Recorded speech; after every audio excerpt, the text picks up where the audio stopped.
"Grandma, are you staying until Mom gets what she wants?" Those were the words that kept echoing in my mind long after everyone else had gone to bed. At the time, I didn't know they would become the first crack in a carefully hidden lie. My name is Margaret Whitmore. I'm 68 years old, a widow, a retired elementary school teacher, and until recently, I believed I knew my son better than anyone in the world. Daniel had always been a good man. Kind. Responsible. The sort of son who called every Sunday and never forgot a birthday. So when my phone rang on a rainy Tuesday afternoon and I heard the strain in his voice, I didn't hesitate for a second. "Mom, I hate asking this," he said. "Things have been difficult lately." I sat down at my kitchen table, wrapping both hands around a mug of coffee that had already gone lukewarm. "What's wrong?" I asked. There was a long pause before he answered. "Ashley and I are trying to keep everything together, but it feels like we're drowning." My heart tightened immediately. Nobody wants to hear their child sound defeated. Daniel explained that expenses had piled up. Unexpected repairs. School costs. Long work hours. He sounded exhausted. More exhausted than I had ever heard him. "We're managing," he said, "but barely." That single word barely settled heavily in my chest. For years I had watched my son build a life. A beautiful home in the suburbs. A wonderful wife. A bright little girl named Emily who could make me smile with a single sentence. The thought of them struggling hurt more than I could explain. "Let me help," I said. "I can stay for a while. I can cook, clean, help with Emily, whatever you need." Daniel immediately protested. At least, he pretended to. "Mom, you don't have to do that." "I want to," I replied. Family helps family. By the end of the call, we had made arrangements. I would stay with them for several weeks. Maybe longer if necessary. Ashley called later that evening. Her voice was warm and grateful. "Margaret, you have no idea how much this means to us." She sounded sincere. Almost emotional. "We're lucky to have you." I remember smiling after we hung up. It felt good to be needed again. Good. To have a purpose. 3 days later, I packed 2 suitcases into my aging silver sedan and drove the 90 miles to their neighborhood. The sky was bright. The roads were clear. For the first time in months, I felt optimistic. When I arrived, Ashley greeted me at the door with a hug. Emily ran across the living room and wrapped her arms around my waist. Daniel carried my bags upstairs. Everything seemed normal. Better than normal, actually. The house looked beautiful. Fresh paint. New furniture. Expensive decorations I didn't remember seeing during my last visit. I noticed those details, but I pushed the thought away. Maybe they had found a way to improve things despite their struggles. People made sacrifices all the time.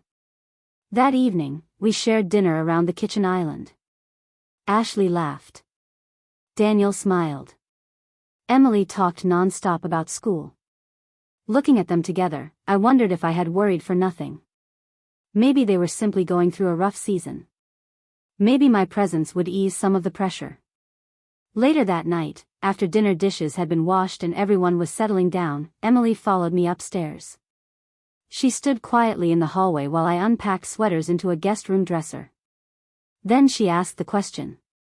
Softly. Innocently. As if it were the most natural thing in the world. "Grandma, are you staying until Mom gets what she wants?" I stopped folding a sweater. "What do you mean, sweetheart?" Emily shrugged. "Mom says everything will be okay once you're here." Before I could ask another question, she smiled and skipped down the hallway. I stood there alone, staring at the open dresser drawer. The house was silent. Somewhere downstairs, I heard Ashley laughing. I heard Daniel's voice. Normal sounds. Ordinary sounds. But suddenly, they didn't feel ordinary anymore. And for the first time since arriving, I wondered whether I had truly come here to help my son's family, or whether someone had wanted me here for a reason they hadn't told me. I did not sleep well that night. Emily's question lingered in my mind long after the house had gone quiet. I kept replaying her words, searching for a meaning that would make sense. Children often repeat things they do not fully understand, I told myself. Perhaps Ashley had been talking about a work project. Perhaps she had been referring to a financial goal. There were 100 innocent explanations. Yet none of them settled the uneasy feeling growing in my chest. The next morning, I woke before sunrise. Old habits are difficult to break. For nearly 40 years, I had started my days early, first as a teacher and later as a widow learning how to fill quiet hours alone. I made my bed, dressed, and walked downstairs. The house was still.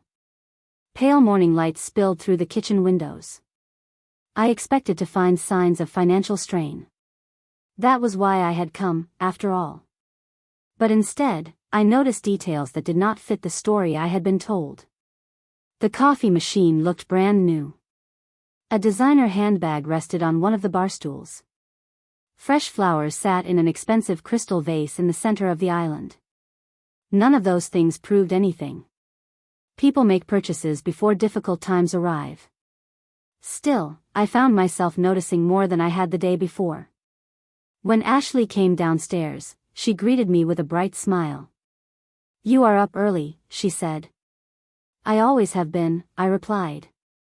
She poured herself coffee and began talking about errands she needed to run. Her tone was cheerful, relaxed. Not the tone of someone overwhelmed by financial disaster. Again, I reminded myself that appearances could be misleading. People often hide their worries. After breakfast, Daniel left for work. He kissed Ashley goodbye, hugged Emily, and rushed out the door carrying a leather briefcase that looked expensive enough to pay several utility bills. Once he was gone, the atmosphere shifted slightly. Not dramatically. Just enough for me to notice. Ashley spent much of the morning on her phone. Several times she stepped into another room to take calls. Whenever I happened to walk nearby, her voice dropped immediately. Once, I entered the laundry room looking for detergent and heard her end a conversation mid-sentence. "I will call you back," she said quickly before hanging up. When she turned around and saw me, her smile appeared a fraction too fast. "Everything okay?" I asked. "Of course," she answered. "Just boring paperwork." I nodded, but something about her response felt rehearsed. Later that afternoon, Emily returned from school. While we worked on her homework together at the dining table, I decided to gently revisit the conversation from the night before. "Sweetheart," I said, helping her with a spelling assignment, "remember what you asked me yesterday?" Emily looked up. "About staying?" "Yes." She shrugged. "Mom says things are going to change soon." "What kind of things?"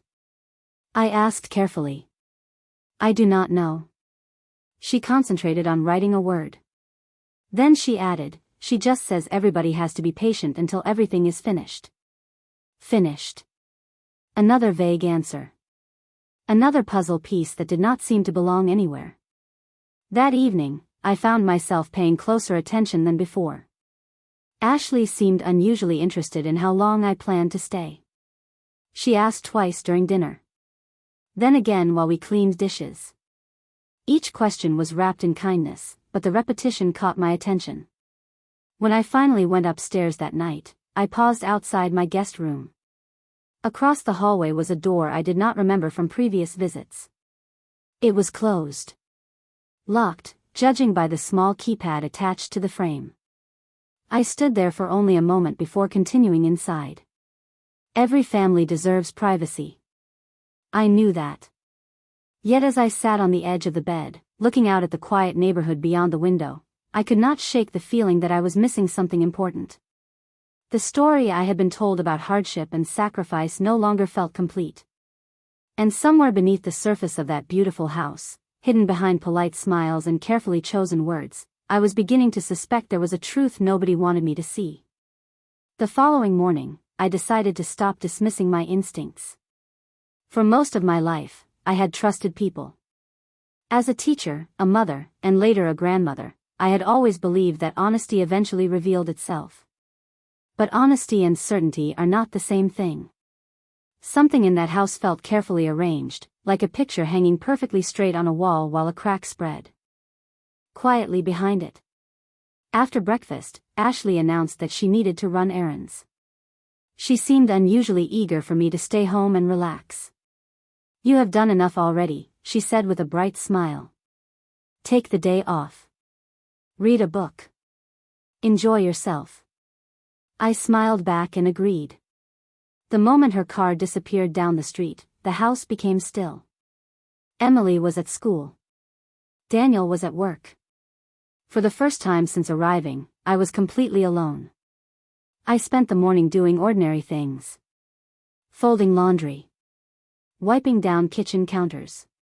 Watering plants. Yet I found myself noticing details that had escaped me before. There were delivery receipts tucked beneath a stack of magazines. Expensive purchases. Decorative furniture.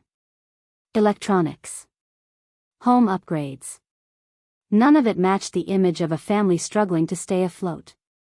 Around noon, I carried a basket of clean towels upstairs. As I walked past the locked room again, I slowed. The keypad beside the door seemed strangely out of place. This was not a home office. It was not a storage room. It looked more permanent than that. More important. I stood there for a moment before shaking my head and continuing down the hallway. Curiosity was not evidence. Assumptions could be dangerous. Later that afternoon, Daniel arrived home earlier than usual. I was in the kitchen preparing dinner when I heard him and Ashley talking in low voices near the garage entrance. Their conversation stopped the moment I entered the room. Daniel forced a smile. Ashley immediately changed the subject. It happened so quickly that neither of them seemed to realize how obvious it looked. During dinner, I paid closer attention. Daniel appeared distracted. Ashley appeared watchful. More than once, I caught her studying me when she thought I was not looking. Not with hostility. Not even with dislike. It was something else. Calculation. The kind of expression people wear when waiting for an important outcome. After the meal, Emily asked me to help her with a school project. We sat together at the dining table cutting colored paper and arranging photographs. Children have a way of speaking honestly without realizing it. That evening was no exception. "Mom says we are almost there," Emily said casually while reaching for a marker. "Almost where?" I asked. "I do not know." She shrugged. "She just says everything is taking longer than expected." I felt a chill despite the warm room. Another vague statement. Another piece of a puzzle I still could not see. The next time Emily returned from school, I asked her directly what "almost there" meant. She hesitated, her first hesitation since arriving here. Later that night, after everyone had gone upstairs, I returned to the kitchen for a glass of water. A faint light glowed beneath the door of the study. As I passed, I heard Ashley speaking softly. I could not make out every word. Only fragments. Once she agrees. And then a pause. "We can finally move forward." My hand tightened around the glass. A second later, silence. The conversation ended abruptly. I walked away before anyone noticed me standing there. Back in my room, I sat beside the window and stared into the darkness outside. The neighborhood looked peaceful. Streetlights glowed softly. A sprinkler clicked somewhere in the distance. Yet inside that beautiful house, I was becoming increasingly certain that I had not been invited there simply to help. Someone wanted something from me. I still did not know what it was. But for the first time, I stopped asking whether there was a secret. Instead, I began asking how long it had been hidden. The next day brought the first piece of evidence that something was seriously wrong. Not proof. Not yet. But enough to make me stop doubting myself. It happened by accident. The most important discoveries often do. Ashley left early that morning for what she described as a meeting. Daniel had already gone to work, and Emily was at school. I spent several hours organizing a hall closet that seemed to have become a storage space for everything nobody wanted to deal with. Old board games. Holiday decorations. Boxes of paperwork. I was sorting through a stack of folders when I noticed an envelope wedged behind a plastic storage bin. It had already been opened. I almost put it aside without looking at it. Then I saw Daniel's name printed on the front. Normally I would have respected his privacy. But after everything I had seen and heard, my instincts told me to pay attention. Inside was a financial statement. I glanced at it for only a second before my eyes widened. The account balance was far larger than I expected. Far larger than what should belong to a family supposedly struggling to stay afloat. I read the number twice to make sure I had not misunderstood it. Then a third time. My hands grew still. The amount sitting in that account could have covered years of ordinary expenses. It could have paid for repairs, school costs, and countless unexpected bills. It certainly did not resemble the picture Daniel had painted during that emotional phone call. I carefully returned everything exactly as I found it. Then I sat down at the kitchen table and stared out the window. Reality was separating itself from trust.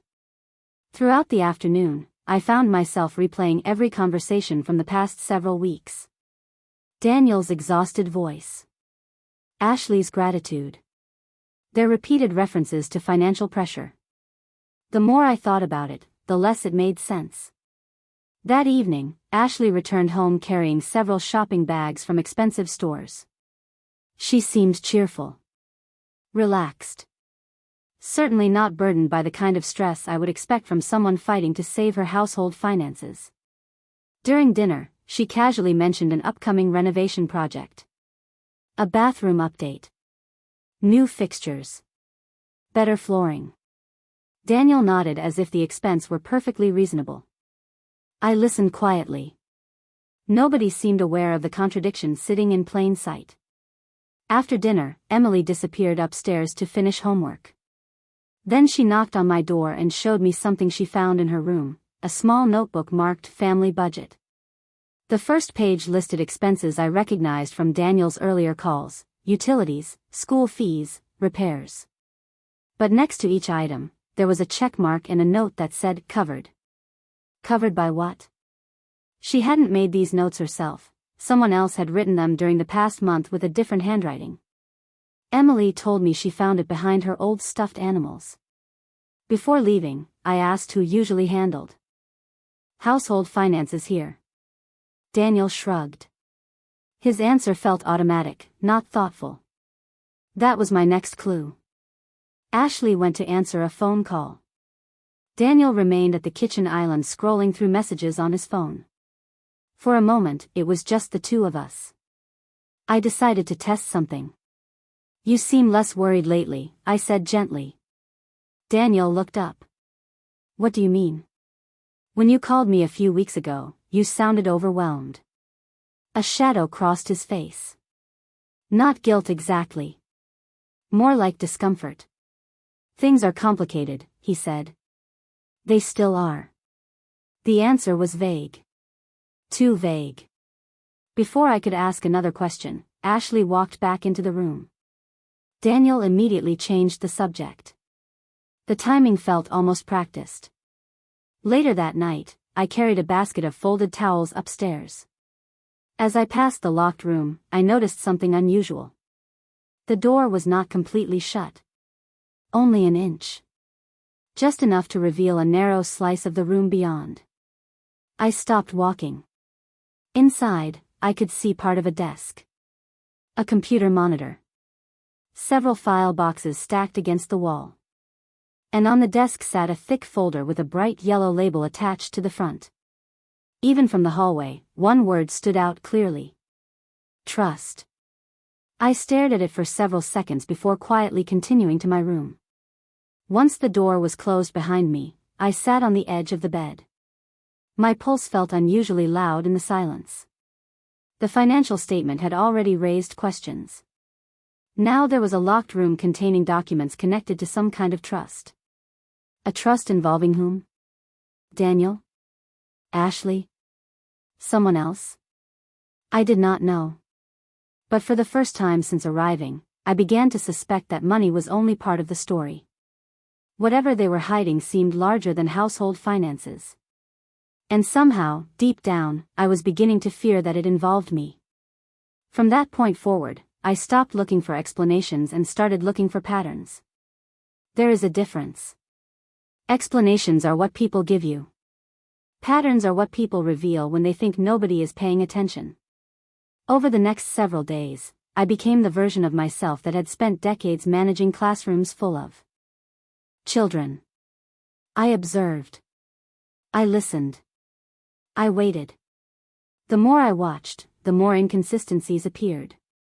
Ashley continued talking about financial pressure, yet packages arrived almost daily. New decorations appeared throughout the house. A landscaping company spent 2 full days working in the backyard. One afternoon, I overheard Ashley discussing vacation plans with a friend. None of it matched the story of a family barely staying afloat. What troubled me even more was the way certain conversations seemed to stop whenever I entered a room. Not every conversation. Only specific ones. Daniel would be speaking quietly with Ashley, and the moment they noticed me, the subject changed. At first I wondered whether they were simply trying to avoid worrying me. But if that were true, why did everything feel so deliberate? One Thursday afternoon, an unexpected opportunity presented itself. Ashley left to meet someone for lunch. Daniel was working late. Emily was attending an after-school activity. For the first time in nearly a week, the house was completely empty. I was in the living room dusting shelves when I heard a notification sound coming from the kitchen counter. A tablet had been left behind. The screen lit up briefly before dimming again. I had no intention of invading anyone's privacy. But as I walked past, one line of text caught my eye before the screen darkened. It read, "Have you convinced her yet?" I froze. Convinced her. Not helped her. Not informed her. Convinced her. The message disappeared before I could see who had sent it. I stood there for several seconds staring at the black screen. My stomach tightened. Suddenly, dozens of small moments began connecting in my mind. Ashley's unusual interest in how long I planned to stay. The private phone calls. The locked room. The trust documents. Emily's innocent comments. The financial contradictions. Individually, they could be explained away. Together, they painted a different picture. Later that evening, I called my longtime friend Carol. We had known each other for more than 30 years. Carol had always possessed the rare ability to listen without interrupting. I did not share every detail. Only enough to hear my own thoughts spoken aloud. When I finished, there was a long silence. "Margaret," she finally said, "when was the last time someone asked for your help and made you feel confused the entire time?" I thought about it. Never. Then trust that feeling. Her words stayed with me after we ended the call. That night, while everyone slept, I sat alone in the guest room reviewing something I had not examined in years. My own financial records. Estate documents. Retirement accounts. Trust paperwork that had been prepared after my husband passed away. As I turned the pages, a possibility entered my mind. At first it seemed absurd. Then gradually, it seemed less absurd and more logical. What if the reason they wanted me there had nothing to do with their finances? What if the real issue involved mine? The next morning brought another small but important clue. Ashley approached me with unusual enthusiasm. She carried a folder in her hands and spoke with a brightness that immediately put me on alert. "Margaret," she said, "there is something I have been meaning to discuss with you. Nothing urgent. Just a few family planning documents. We can go over them together this weekend." Family planning documents. She smiled as she said it. I smiled back. But behind that smile, my thoughts were racing. Because for the first time since arriving, I felt certain of one thing. Whatever they wanted from me, they were finally getting ready to ask for it. The weekend arrived sooner than I expected. All week, I had been preparing myself for the conversation Ashley promised we would have. I did not know exactly what she intended to present, but I knew enough to remain cautious. Years ago, after my husband passed away, I learned that patience often reveals more than confrontation. People who believe they are in control tend to talk more than they should. Saturday morning began quietly. Emily spent the day at a friend's birthday party. Daniel disappeared into his home office shortly after breakfast. Ashley seemed unusually energetic. She cleaned the kitchen twice, rearranged decorations in the dining room, and checked her phone constantly. It felt less like an ordinary family weekend, and more like someone waiting for an important appointment. Around noon, my phone rang. The number was unfamiliar. Normally I would have ignored it, but something prompted me to answer. Margaret Whitmore, a woman's voice asked. Yes. My name is Rebecca Lawson. I apologize for calling unexpectedly. There was a hesitation in her voice. I worked with Daniel for several years. My attention sharpened immediately. Rebecca explained that she had recently left the financial consulting firm where Daniel worked. She had found my number through a mutual acquaintance. At first, her explanation seemed strange. Then she said something that made me sit down. I believe there may be information you should know. My heart began to beat faster. Rebecca was careful with her words. Professional. Measured. She never accused anyone of wrongdoing. Yet the picture she described was deeply unsettling. According to Rebecca, Daniel had recently been discussing a major financial restructuring plan involving future family assets and inheritance planning. The project had become a frequent topic of conversation within his professional circle.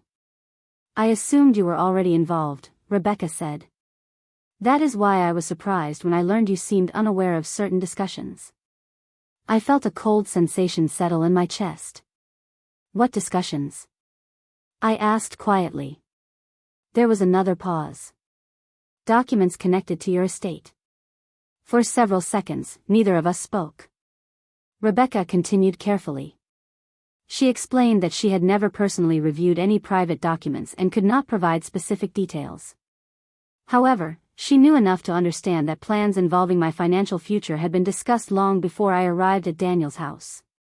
Long before that emotional phone call asking for help. Long before Ashley's expressions of gratitude.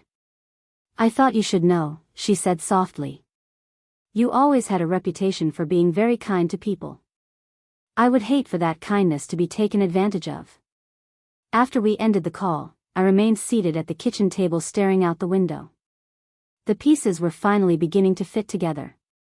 Not perfectly, but enough to reveal the outline of the truth. This had never been about emergency expenses. It had never been about household hardship. The timing alone made that clear. Discussions involving my estate had started before I packed a single suitcase. Before Daniel ever asked for help.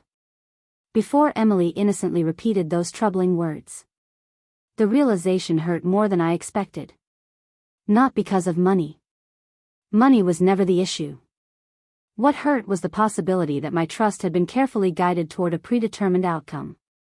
That evening, Ashley approached me carrying the same folder I had noticed earlier in the week. Her smile was warm. Reassuring. Practiced. Margaret, she said cheerfully, do you have a few minutes? I would love to go over some family planning ideas with you. I looked at the folder resting in her hands. Then I looked at her face. For the first time since arriving, I felt completely calm. The uncertainty was disappearing. In its place came clarity. I smiled gently and nodded. Of course, I said. I would be happy to listen. Ashley relaxed immediately. She thought the conversation was finally moving in the direction she wanted. What she did not know was that I had already stopped being the person she believed she was persuading. I was now the person quietly gathering answers.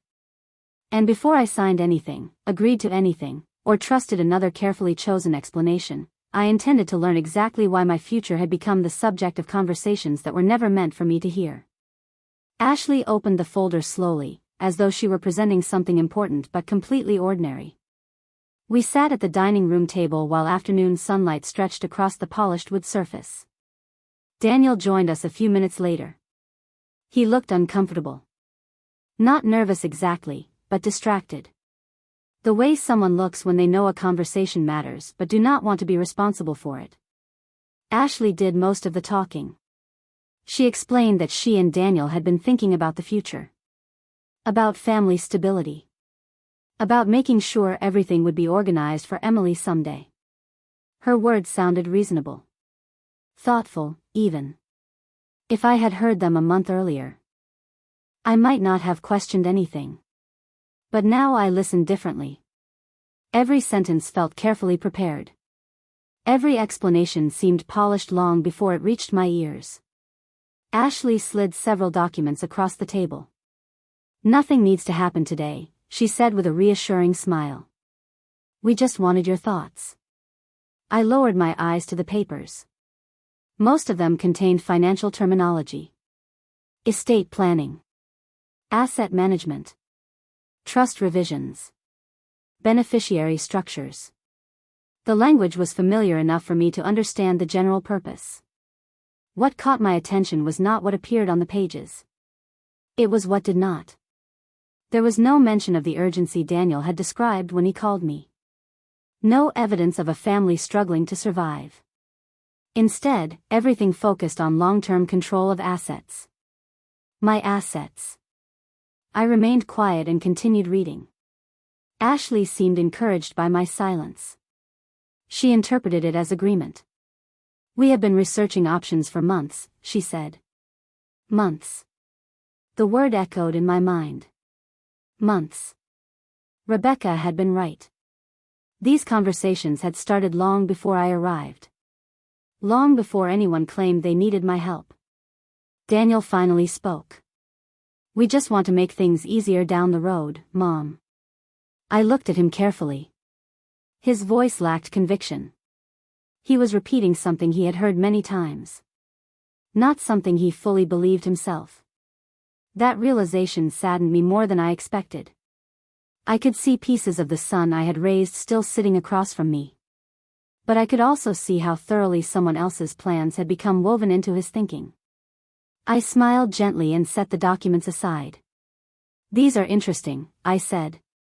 Ashley relaxed immediately. "I thought you would feel that way." For the next hour, I asked questions. Simple questions. Calm questions. Questions that appeared harmless. Every answer revealed something useful. Ashley knew exact percentages.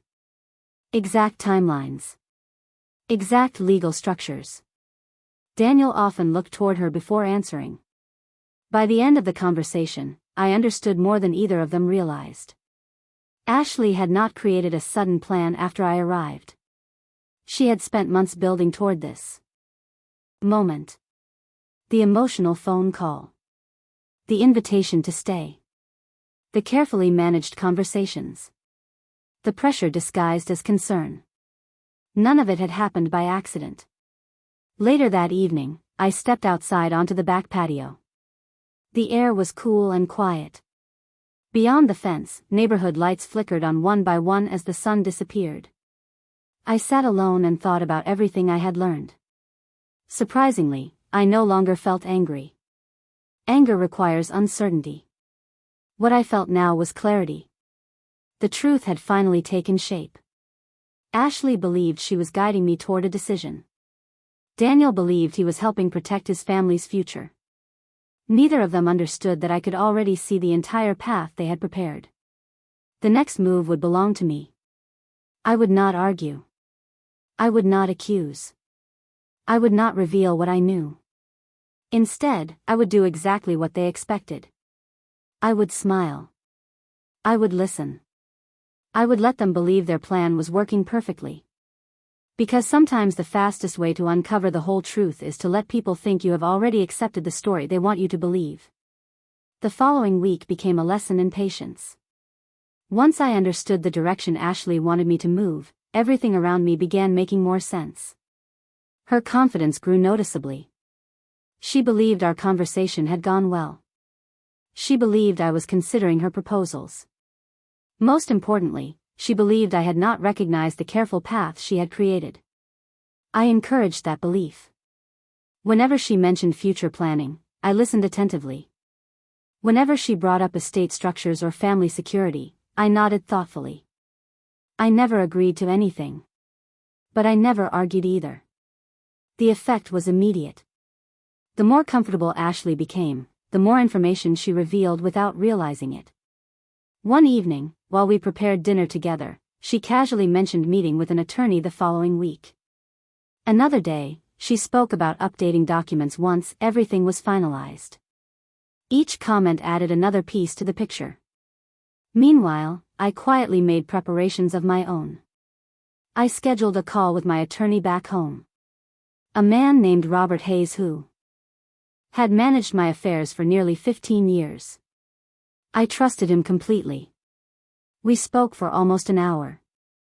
I explained everything I had observed without making accusations. Robert listened carefully. When I finished, there was a long pause. "Margaret," he finally said, "before you sign anything, I want to review every document personally." "I already planned on that," I replied. "Good," he said. "And I would recommend obtaining copies if possible." That advice proved valuable sooner than expected. 2 days later, Ashley approached me again with another folder. This one was thinner than the first. "Nothing official," she said with a smile. "Just a few examples so you can see how everything might work." Examples. The word almost made me laugh. I accepted the folder and thanked her. Later that night, after everyone had gone to bed, I reviewed the contents carefully. Several pages referenced future management responsibilities.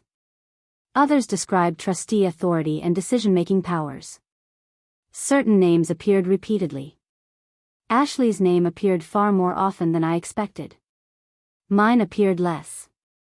By the time I finished reading, I understood exactly what concerned me. The documents were written in a way that gradually transferred influence away from me while increasing someone else's control. Everything was legal. Everything was presented as practical. Yet the destination remained the same.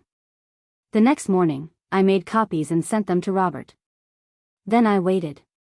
3 days later, his response arrived. It was brief but direct. "Do not sign anything." I read those 4 words twice. Then a third time. Strangely, I felt relieved rather than surprised. My instincts had been right all along. That evening, the atmosphere in the house felt different. Ashley appeared unusually excited. Daniel seemed optimistic for the first time since I arrived. During dinner, they exchanged several glances that suggested some private expectation. Finally, Ashley set down her fork and smiled warmly. "Margaret, I was thinking we should have a family dinner this weekend.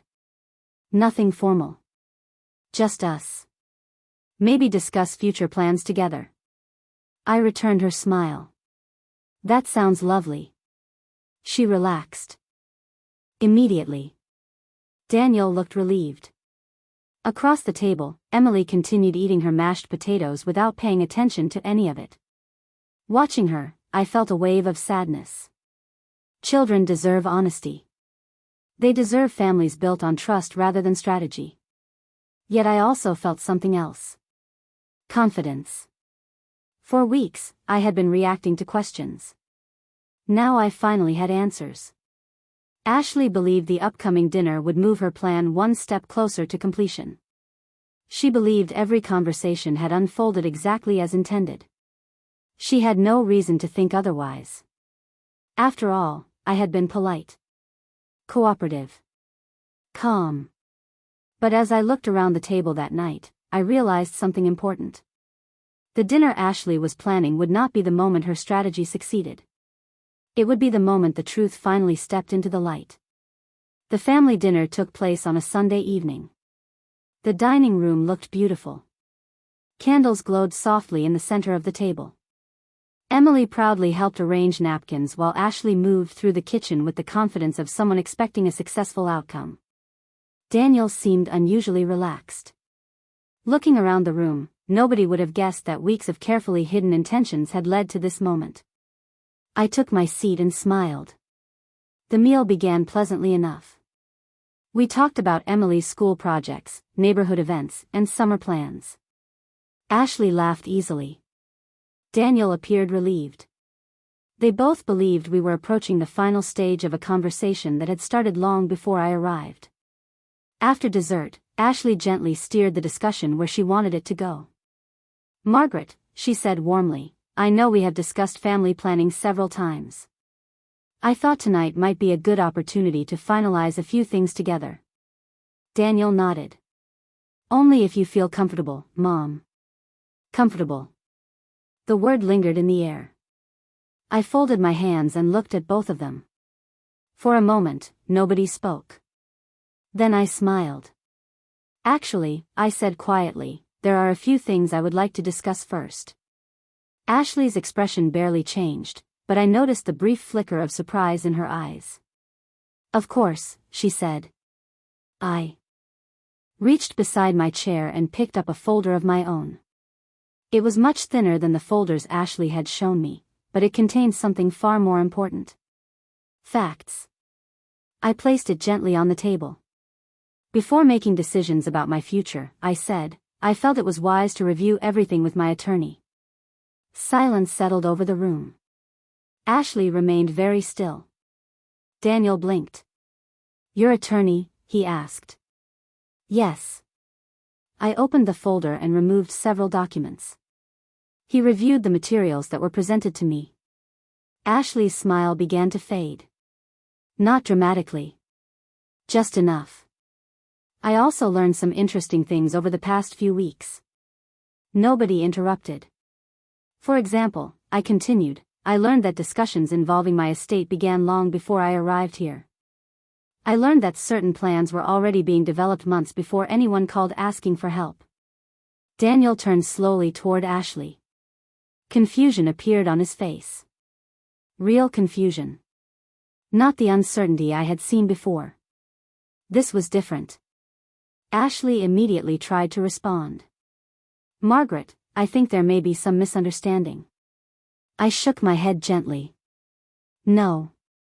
I do not think there is." My voice remained calm. I had no interest in humiliating anyone. The truth did not need anger to be effective. I came here because I believed my son needed help. I believed my family was struggling. What I discovered instead was a carefully managed effort to guide decisions about my finances without giving me the full picture. Daniel stared at the table. Ashley looked stunned. For the first time since I arrived, neither of them seemed prepared. "Mom," Daniel said quietly, "is that really what you think happened?" I looked directly at him. "I think you believed you were protecting my family's future." "But Ashley told me not to worry about the bills. She said everything was under control until you came here. She didn't want me asking questions." Is that really what she meant when she said it was an emergency? The room became very quiet. Emily had already gone upstairs earlier in the evening, thankfully unaware of the conversation unfolding below. Ashley lowered her eyes. Then Mrs. Gable from the HOA arrived, someone Ashley's sister had invited for a housewarming gift delivery. Mrs. Gable came in, saw me standing there with Daniel's folder open on the table and my attorney's letter inside, and raised an eyebrow. She asked what was going on while she waited outside with the rest of our neighbors still gathering at the community center next door. Daniel remained silent. Finally, I slid one final document across the table. "This is an updated version of my estate plan," I said. "It was completed this week." Ashley looked down at the paper. Daniel did the same. Neither of them spoke. "Everything remains under my control," I continued. "Every future decision will be made directly by me, with independent legal guidance.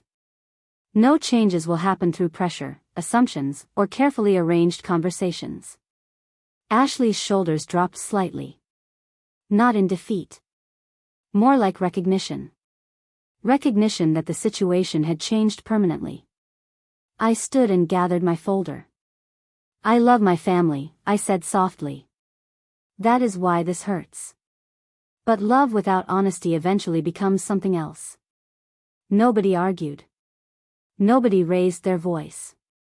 There was nothing left to debate. The truth had already done its work. 2 days later, I packed my suitcases and returned home. Daniel called several times during the drive. Our conversations afterward were difficult at first, but they became more honest than they had been in years.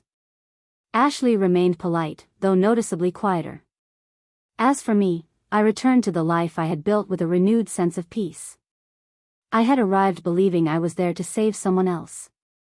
In the end, the person I protected was myself.